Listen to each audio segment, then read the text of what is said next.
Сәлеметсіздер ме? Мен каналыма қош келдіңіздер. Каналыма тіркеліп қойыңыздар. Бүгінгі видеода Қазақстандағы зейнетақы жайлы айтамын. Яғни 2023 жылы зейнетке шығатын кісілерге қатысты ақпарат. 2023 жылы 1960 жылы туылған ер кісілер зейнетке шығады, яғни 63 жаста. 1998 жылға дейінгі ең аз еңбек өтілі ретінде 6 ай, ең жоғарысы 23 жыл аралығында болады. Толық еңбек өтілі ретінде 30 жылға дейінгі еңбек өтілі есепке алынады. Зейнетақы үшін табысы минималды зейнетақыдан 55 айлық есептік көрсеткіш деңгейіне дейін болады. Егер сіздердің еңбек өтілдеріңіз 30 жылды құрайтын болса, сонымен қатар зейнетақы үшін табысыңыз 55 айлық есептік көрсеткіш деңгейінде болған жағдайда сіздер жоғарғы мөлшерде зейнетақы алатын боласыздар. Жоғары зейнетақы алу үшін 1998 жылға дейінгі еңбек өтілі 23 жыл құраған жағдайда, сонымен қатар 98 жылдан кейін еңбек өтілі 7 жыл аралығында болса, бұл кісілердің толық еңбек өтілі 30 жыл деп есепке алынады, яғни максималды көрсеткішпен. Осы көрсеткішке 3 жылдық табыстың максималды деңгейде болған жағдайда максималды зейнетақы алатын боласыздар. Сол себепті зейнетке шығатын кезде 3 жылдық табысты, сонымен қатар құжаттарды реттеу қажет. Мөрлері өшіп қалған жерлерге архивтен анықтама алып, еңбек өтілін растау қажет. Сол кезде сіздердің зейнетақыларың жоғары мөлшерде болады. 2023 жылы 1970 жылғы 53 жастағы көп балалы аналар зейнетке шығады. Көп балалы ана ретінде 53 жасқа толған, 5 және одан да көп бала тәрбиелеген, ең кішісінің жасы 8 жасқа толған әйел кісілерді айтамыз, және бұлар зейнетақын тек бір түрін ғана алады. Жасы келген кезде қалған зейнетақы түрлерін алатын болады. Ынтымақты зейнетақы үшін бұл кісілерге 1998 жылдың 1 қаңтарына дейінгі еңбек өтілі қажет және 3 жылдық табыс қажет болады. Осы екі көрсеткіш бұл кісілерге ынтымақты зейнетақыны береді. Көп балалы аналардың ынтымақты зейнетақы үшін 1998 жылдың 1 қаңтарына дейінгі еңбек өтілі ең кемі 6 ай, ең жоғарысы 12 жыл болып есептелінеді. Яғни зейнетақы үшін максималды табысы ретінде 55 айлық көрсеткіш деңгейінде болу қажет. Бірақ практикада көбінесе көп балалы аналар өте төмен зейнетақы алуда, себебі бұл кісілердің балалардың аралықтары жақын болғандықтан, сонымен қатар табысы болмағандықтан, қазіргі кезде көп балалы аналардың зейнетақысы өте аз мөлшерде шығуда. Сол себепті бұл кісілер зейнетке шығып болғаннан кейін еңбек өтілдерін жалғастыруды ұсынамын. Яғни сіздер зейнетке шығып болғаннан кейін еңбек өтілін жалғастыру арқылы жасы бойынша зейнетке келген кезде жақсы зейнетақы алуға мүмкіндіктеріңіз бар. Яғни зейнетақының қалған 3 түрін алуға болады. Ол базалық зейнетақы, сонымен қатар НПФ-тан берілетін төлемдер және шартты жинақтаушы зейнетақы болып бөлінеді. 2023 жылы зейнетке шығатын әйелдердің ынтымақты зейнетақысы қалай есептелінеді? Максималды мөлшері және минималды мөлшері туралы айтайық. Табысы жоқ немесе төмен болып 53.076 теңге есепке алынады, яғни бұл минималды зейнетақы суммасы. Максималды табыс ретінде 189.750 теңгені құрайды, яғни 55 айлық есептік көрсеткіш. Минималды зейнетақы ретінде 1327 теңге құрайды. Бұл дегеніміз ең аз 6 ай, 6 айды 240-ға бөлеміз, 240 дегеніміз 20 жыл, оны минималды зейнетақыға көбейтеміз. Сондағы шыққан сумма минималды зейнетақы мөлшерін береді.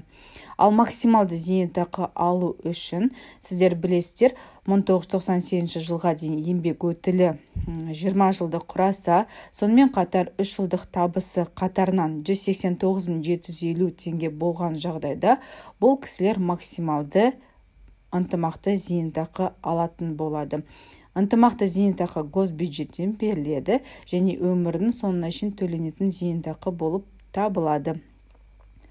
жоғары мөлшерде ынтымақты зейнетақы алу үшін біріншіден 1998 жылдың 1 қаңтарына дейінгі еңбек өтілі 240 айды құрау керек, яғни 20 жыл көлемінде болу керек. Сонымен қатар кез келген 3 жылдық табысы 189.750 теңге деңгейінде 3 жыл қатарынан төленген болса, бұл кісілер максималды ынтымақты зейнетақы алады. Енді кестеде есептелген, яғни бұл Сергей Беляловтың авторлық кестесі, ол кісінің каналына сілтемесін тастап кетемін. Бұл кісі тек орыс тілінде түсіндіреді. Яғни 1962 жылғы әйел кісі 1977 жылы, яғни 8 класс тамамдағаннан кейін оқу орнына түседі. Ол оқу орнын 2 жыл 8 ай оқыса, одан кейін 80 жылдан 98 жылдың 1 қаңтарына дейін үздіксіз еңбек өтілі болған жағдайда 20 жыл максималды еңбек өтілі болады деп есептейік. Осы 20 жылдық көрсеткішті біз ең максималды 3 жылдық табысқа көбейтеміз. Яғни бұл 60% береді.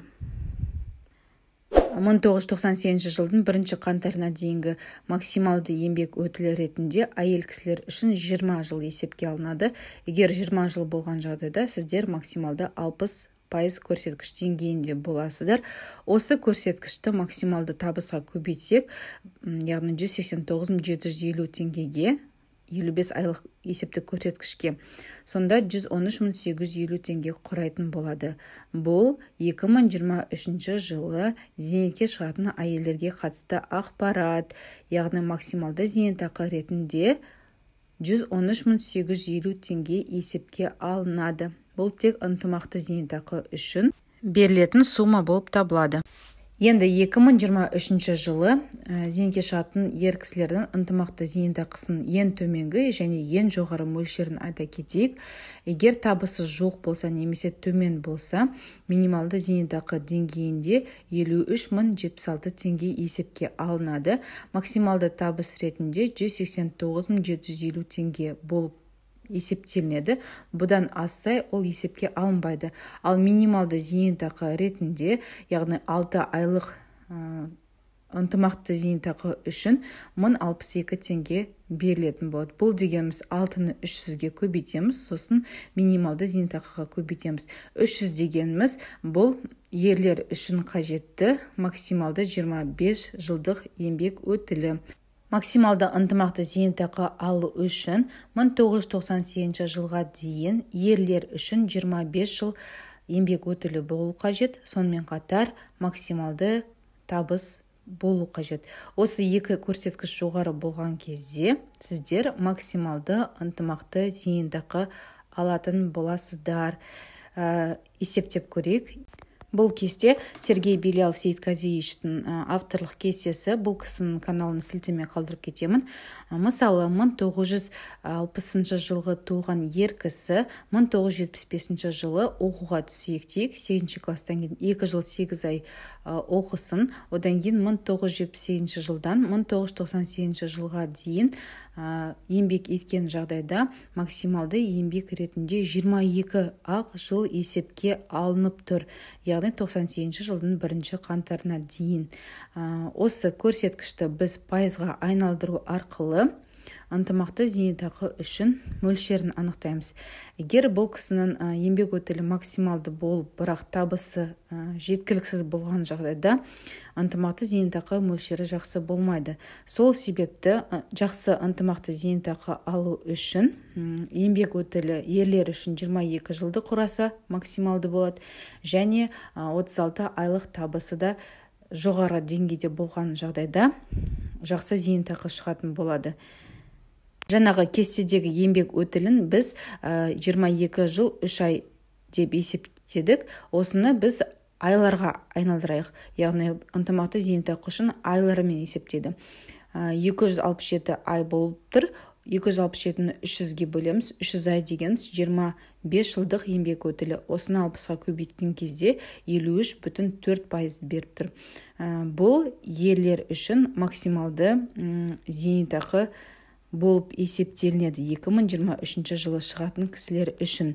осы көрсеткішті максималды табысқа көбейтеміз. Яғни кез келген қатарынан тұрған 3 жылдық табыстың орташа көрсеткіші 189.750 теңге болған жағдайда осыны 53,4%-ға көбейтеміз, сонда 101.327 теңгені құрайды.